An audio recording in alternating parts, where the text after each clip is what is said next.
ఈ 6 గ్యారెంటీల లోపల 2 గ్యారెంటీలు ఆల్రెడీ ఇంప్లిమెంట్ అవ్వడం జరిగింది.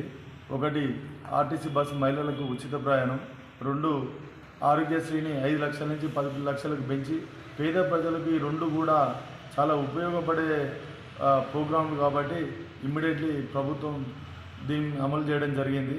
అలాగే మిగతా 4 గ్యారెంటీల మీద ప్రజాపదం పేరు మీద ప్రజల వద్దకు పోయి ప్రజల దగ్గరని అవి తొందరలోనే అమలు చేయడానికి ప్రజాపదం ప్రోగ్రాం ద్వారా పాలన ద్వారా ప్రజల వద్దకు పోయి ప్రజల నుంచి సమాచారాన్ని తీసుకొని ఇమ్మీడియట్లీ అమలు చేయడానికి ప్రభుత్వం ప్రయత్నం చేస్తుంది. ఇది చాలా మంచి ఆలోచన.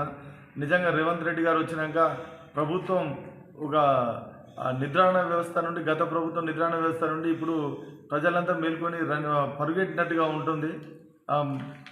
రేవంత్ మంచిగా పనిచేయిస్తూ ఉన్నారు. ముఖ్యంగా సోనియా గాంధీ గారు ఇచ్చిన 6 గ్యారెంటీల అమలు లోపల రేవంత్ రెడ్డి గారి కృషిని ఈ ప్రభుత్వం మంత్రుల కృషిని అభినందించాలని చెప్పి కోరుకుంటున్నాను.